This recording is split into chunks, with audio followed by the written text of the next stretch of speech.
और दूसरा प्रश्न है कि किस उदाहरण में संज्ञा उपवाक्य है, किस में विशेषण उपवाक्य है और किस में क्रिया विशेषण उपवाक्य है। तो आइए परिभाषा ये उदाहरण देखते हैं। मालिक ने कहा कि कल छुट्टी रहेगी। यहाँ देखिए,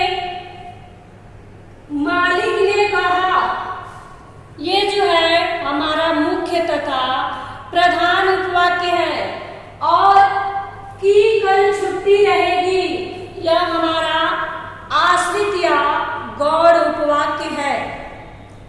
फिर अगला देखिए, राम ने कहा कि हम लड़ाई नहीं चाहते।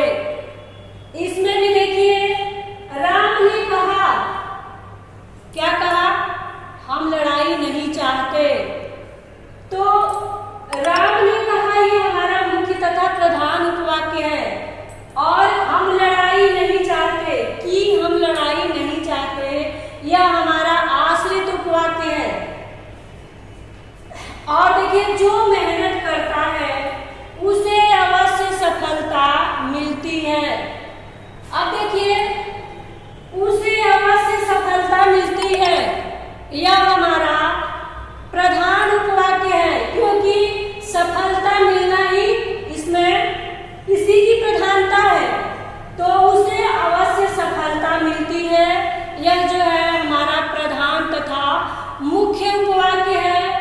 और जो मेहनत करता है यह हमारा आश्रित उपवाक्य है या गौड़ उपवाक्य है। फिर अगला देखिए, यह वही आदमी है जिसने कल चोरी की थी। अब देखिए, जहां जो शब्द संज्ञा या सर्वनाम की विशेषता बताता है उसे हम विशेषण कहते हैं। तो ये क्या कह रहा है? यह वही आदमी है। ये आदमी की विशेषता बता रहा है कि जिसने कल चोरी की थी। तो विशेषण में व्यक्ति के गुण, दोष, आकार, प्रकार सब कुछ आते हैं। तो जिसने कल चोरी की थी ये आदमी की विशेषता बता रहा है। तो यह वही आदमी है, यह हमारा प्रधान तथा मुख्य उपवाक्य है। और जिसने कल चोरी की थी यह हमारा गौड़ तथा आश्रित उपवाक्य है। अब देखिए अगला, जब मैं घर पहुंचा तब वर्षा हो रही थी।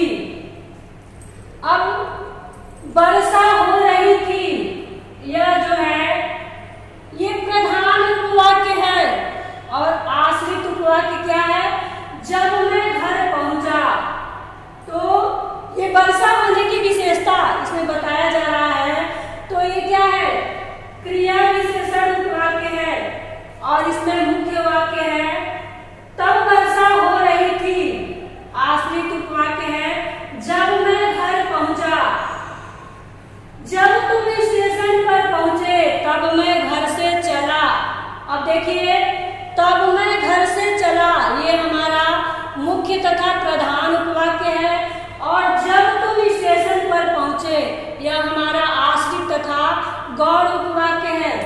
इस तरह से इन उदाहरणों के द्वारा हमने ये समझा कि आश्रित तथा प्रधान उपवाक्य किसे कहते हैं, और संज्ञा और विशेषण और क्रिया विशेषण उपवाक्य भी। देखिए यहाँ है कि जो, वह, जिसे, उसे, ऐसा, जो, यदि, कि आदि जिसमें लगे हो वो वही हमारा उपवाक्य की पहचान है।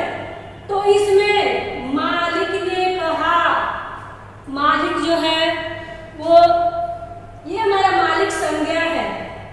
तो इस वाक्य में मालिक ने कहा संज्ञा उपवाक्य है, और राम ने कहा, राम भी संज्ञा है। तो इन उदाहरणों में संज्ञा उपवाक्य है।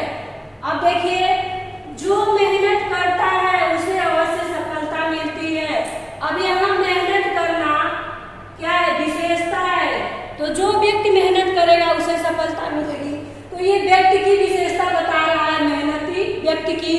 तो इसमें विशेषण उपवाक्य है। और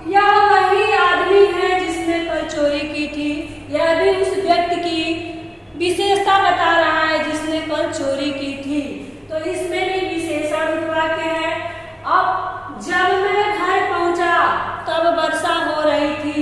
इसमें वर्षा होने क्रिया की विशेषता बताई जा रही है, इसलिए यहाँ क्रिया विशेषण उपवाक्य है।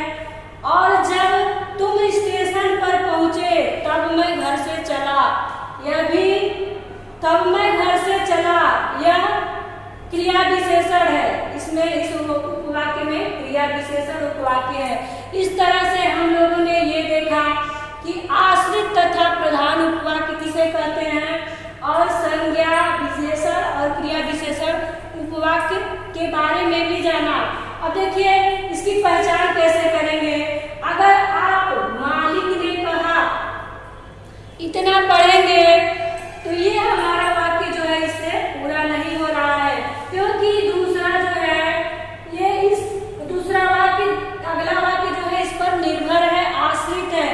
क्योंकि राम ने कहा कि कल छुट्टी रहेगी, तो जब तक पूरा वाक्य पढ़ेंगे नहीं तब तक इसका अर्थ नहीं निकल पाएगा। एक वाक्य दूसरे वाक्य के ऊपर आश्रित तथा निर्भर रहते हैं। इस तरह हम लोगों ने मिश्र वाक्य के बारे में पढ़ा। मिश्र वाक्य किसे कहते हैं, मिश्र वाक्य की पहचान कैसे करते हैं, और मिश्र वाक्य में कितने उपवाक्य होते हैं।